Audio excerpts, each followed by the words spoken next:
Hello everyone, welcome to my channel. आज हम यहाँ पर सूट की लंबाई कैसे बढ़ाते हैं ये जानेंगे और इस तरह से हम यहाँ पर सूट की कटिंग करेंगे।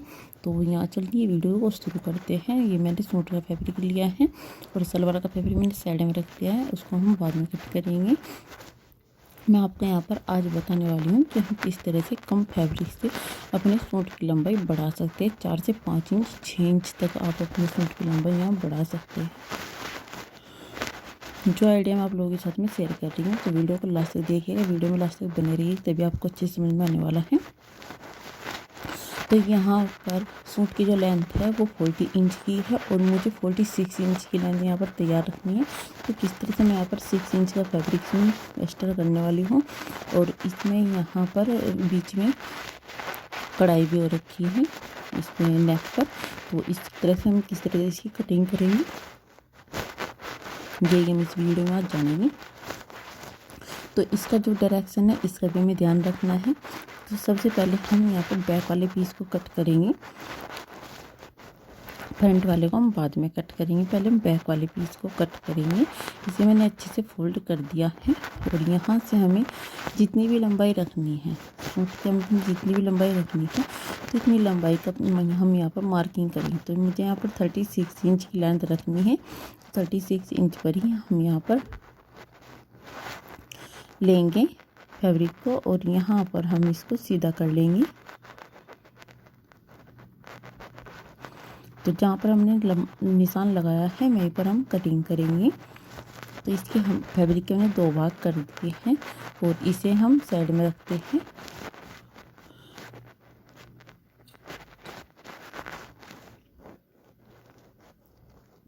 तो हम इसे इस तरह से फोल्ड करेंगे। एक साइड से मैंने फोल्ड किया जितना आपका हिप है। तो यहाँ पर मेरे मेजरमेंट में 11 इंच का हिप आ रहा है, सॉरी 44 इंच का हिप आ रहा है। इसको 4 से डिवाइड करेंगे 11 इंच और 1.5 इंच में एक्स्ट्रा लेकर के इसको फोल्ड कर लेंगे। अब हम मार्किंग करेंगे शोल्डर की। तो शोल्डर का निशान हम यहाँ लगाएंगे 6.5 इंच पर और एक निशान हम यहाँ पर भी लगाएंगे 6.5 इंच पर।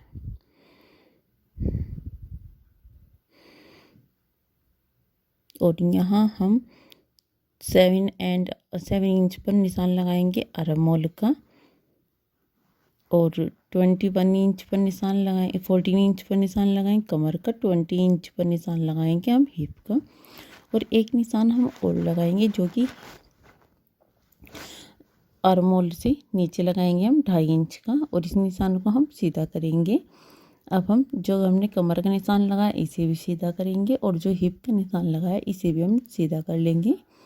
अब सभी निशानों को सीधा करने के बाद में हम चेस्ट को 4 से डिवाइड करेंगे। 10.5 इंच आएगा, हम 10.5 इंच पर निशान लगाएंगे और 10.5 इंच पर ही हम यहाँ पर भी निशान लगाएंगे। 38 को 4 से डिवाइड करेंगे तो 9.5 इंच आएगा और 44 को 4 से डिवाइड करेंगे तो 11 इंच आएगा और जितना हमारा हिप आया है इतना ही हम पल्लू रखेंगे नीचे की साइड में।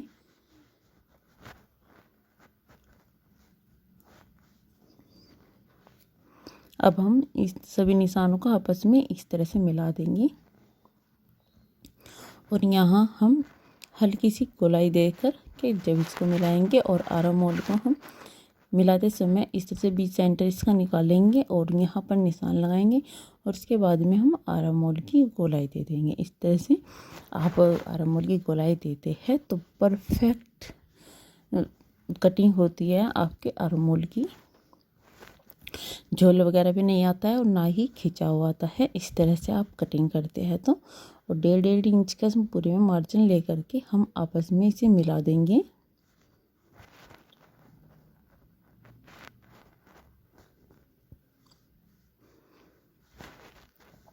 अब हम इसकी कटिंग करेंगे।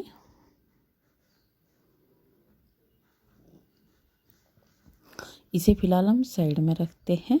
फ्रंट वाले पीस को लेंगे तो फ्रंट वाले पीस को हम बीच सेंटर से ऐसे फोल्ड करेंगे।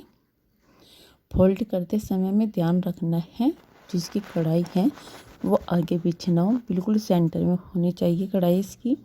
अब हम बैक वाले पीस को लेंगे और इसके फ्रंट वाले के ऊपर इस तरह से रखेंगे और यहाँ से हम इसकी कटिंग करेंगे। चाहे तो आप इसकी मार्किंग करके फ्रंट बैक वाले पीस को हटा सकते हैं, या फिर आप ऐसे ही कटिंग कर सकते हैं जैसे मैंने की है।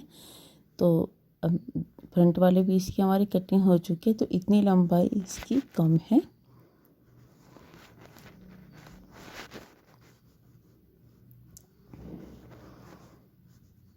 तो अब हम बाजू के लिए बाजू की कटिंग करेंगे। बाजू के लिए फैब्रिक ले लिया है। अब इस फैब्रिक को हम फोल्ड करेंगे 4 बार। दोनों बाजू हमारी एक साथ कट हो जाएगी। जो किनारी वाला फैब्रिक है उसे कट कर देंगे। उसके बाद में हम लेंथ लेंगे 6 इंच की। हमारी बाजू तैयार रहेगी। तो 7 इंच का 1 इंच का एक्स्ट्रा फैब्रिक मैंने इसमें लिया है।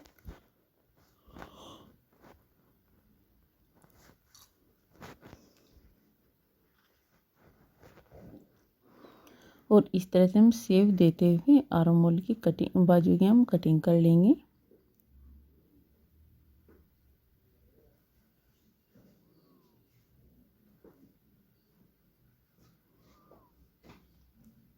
देखिए बाजू की मैंने कटिंग कर दी है। अब पूरे सूट की हमारी कटिंग हो चुकी है। सिलने के बाद में मिलती हूँ मैं आपसे। देखिए सूट को मैंने सील दिया है, और सीलने के बाद में बाजू पर मैंने पट्टी लगाई है पैंट वाली, जो ट्राउज़र की पट्टी है। और नीचे मैंने जॉइंट लगा करके इसे भी फोल्ड कर दिया है। अब हम जो यहाँ पर हमें एक्टिविटी करनी है वो देखते हैं। तो इसके नाप का मैंने एक फैब्रिक ले लिया है, सूट वाला ही है। इसे हम इस तरह से सिलाई लगाएंगे। और सिलाई लगाते समय हमें ध्यान रखना है सिलाई हमारी सीधी साइड में जानी चाहिए। चलिए मशीन पर चलते हैं। तो मशीन पर मैं आपको दिखाती हूँ किस तरह से हम इसको सिलाई लगाते हैं। तो देखिए ध्यान रखने वाली बात है, सिलाई लगाते समय हमारा फैब्रिक सीधी साइड ही होना चाहिए। जो उल्टी साइड है उस साइड हमारी बिल्कुल एकदम से फिनिशिंग होनी चाहिए, और फ्रंट वाली साइड में सिलाई आ जानी चाहिए। तो इस तरह से मैंने इस पर सिलाई लगा दी है। तो देखिए इस साइड में बिल्कुल परफेक्ट फिनिशिंग आई है। तो इधर पता भी नहीं चल रहा तो जॉइंट का, तो सीधी साइड ही हमारा जॉइंट दिखाई दे रहा है। तो यहाँ पर हम क्या करेंगे, एक पट्टी ले इसकी बराबर रखेंगे, हम नाप लेंगे इसको। और अगर एक्स्ट्रा फैब्रिक है तो उसको हम यहाँ से कट कर देंगे। थोड़ा सा एक्स्ट्रा था, थोड़ा सा एक्स्ट्रा हमें यहाँ पर आधा इंच का फैब्रिक यहाँ पर रखना भी है, क्योंकि हम यहाँ पर फैब्रिक को जॉइंट करेंगे, इसमें डिजाइन बनाएंगे। तो यहाँ मैंने जो ट्राउज़र वाला फैब्रिक है वो ले लिया है, और यहाँ हम नीचे ही साइड में रखेंगे इस फैब्रिक को, जो प्लेन पट्टी मैंने ली है, और सिलाई लगा देंगे। याद रखिए सिलाई हमारी सीधी साइड रहनी चाहिए।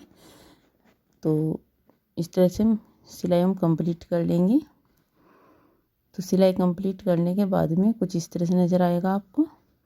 अब हम इसे इस तरह से करेंगे सीधा, और यहाँ से हम इस पर प्रेशर दे देंगे नाखून की हेल्प से, और इस तरह से इस पर प्रेशर देंगे तो ये यहाँ पर एक सार हो जाएगा। आप यहाँ प्रेस भी कर सकते हैं, लेकिन फ़िलहाल मेरे पास लाइट नहीं आई हुई थी, इसलिए मैंने यहाँ पर नाखून से ही काम चलाया हुआ है, प्रेशर दे करके ही। तो इसके किनारे किनारे पर हम एक सिलाई लगाएंगे। सिलाई हमारी एक साथ चलनी चाहिए, कहीं से बड़ी छोटी नहीं होनी चाहिए, या फिर आगे पीछे नहीं होनी चाहिए। बिल्कुल फिनिशिंग के साथ में सिलाई हमारी कंप्लीट होनी चाहिए। तो इस तरह से फिनिशिंग से हमारी सिलाई कंप्लीट हो चुकी है। अब हमें क्या करना है, जो ये हमने पहले सिलाई लगाई थी ना, तो इसके किनारे किनारे पर हमें एक सिलाई और लगानी है, जिससे कि हमारा फैब्रिक उठा उठा ना रहे, दब जाए फैब्रिक हमारा। धागे को कट करेंगे, और इस जो ये हमने प्लेन वाला फैब्रिक लिया है इसके ऊपर इसको हम इस तरह से फोल्ड करेंगे, और यहाँ हम इस तरह से रखेंगे। जो हमने पहले सिलाई लगाई हुई थी, सिलाई हमारी दिखाई नहीं देनी चाहिए, इसके ऊपर हमारा फैब्रिक आना चाहिए। इस तरह से हम इस पर सिलाई लगाएंगे।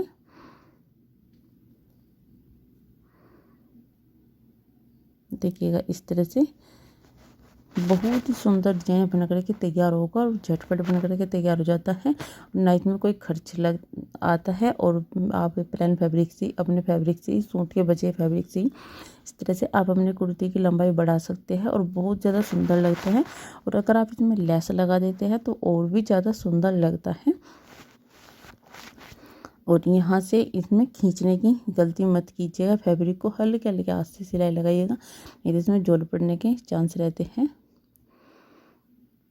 और यहाँ से कट कर दिया। देखिए ये सिलाई हमारी फिनिशिंग के साथ में लगकर तैयार हो चुकी है। अब मैंने सूट वाला फैब्रिक लिया है। आप जितना चौड़ा इसको ले रखना चाहते हैं, देखिए मैंने इसको फोल्ड किया। आप जितना चौड़ा इसे रखना चाहते हैं इतना चौड़ा आप इसको ले सकते हैं। और यहाँ आप लेस का इस्तेमाल कर सकते हैं। तो आपको ध्यान रखना है कि दोनों तरफ का फैब्रिक इतना ही रहना चाहिए जितना कि एक साइड फैब्रिक रहा है। आप चाहे तो इसको चौड़ा कर सकते हैं, या फिर आप इसमें कोई बारीक वाली लेस लगा सकते हैं, या फिर आप इसमें पाइपिंग वगैरह लगा सकते हैं। इससे और ज़्यादा सुंदर डिजाइन बना करके तैयार होता है। ये ट्रायंगल लेस आजकल बहुत ज़्यादा ट्रेंड में चल रही है। आप उस लेस का भी यहाँ पर इस्तेमाल कर सकते हैं, या फिर कोई धागे वाली लेस का आप यहाँ पर इस्तेमाल कर सकते हैं, आपकी चॉइस है। तो मैं आपको बता रही हूँ आप किस तरह से यहाँ पर डिजाइन को क्रिएट कर सकते हैं। तो मैंने इसको सिंपल बनाया है। आप चाहे तो इसमें लेस का इस्तेमाल करके और ज़्यादा इसको खूबसूरत बना सकते हैं। एक सिलाई मेरी कंप्लीट हो चुकी है। अब दूसरी साइड की सिलाई रख लेंगे, और यहाँ इस साइड में भी इतना ही फैब्रिक होना चाहिए प्लेन वाला जितना दूसरी साइड में है। तो इस बात का हमें ध्यान रखना होगा। अब इस साइड में भी सिलाई लगा करके हम कंप्लीट कर लेते हैं। तो बहुत ही आसान तरीका है और बहुत ही सुंदर डिजाइन बन करके तैयार होता है। और इस तरह के डिजाइन हमारे रेडीमेड कुर्ती पर भी आते हैं। ये भी चीज़ें सूट तैयार होकर के आते हैं, उन पर भी इस तरह के डिजाइन बने हुए होते हैं। तो बहुत ही प्यारा हमारा ये बॉर्डर बन करके तैयार हुआ है। अब मैं इसकी चाक फोल्ड कर लेती हूँ, और उसके बाद मैं आपसे मिलती हूँ। पूरी कुर्ती तैयार करने के बाद देखिए कितनी फिनिशिंग के साथ में आपको नज़दीक से दिखा रही हूँ, कितनी फिनिशिंग के साथ में पूरी सिलाई लगी हुई है और देखने में भी सुंदर लग रही है।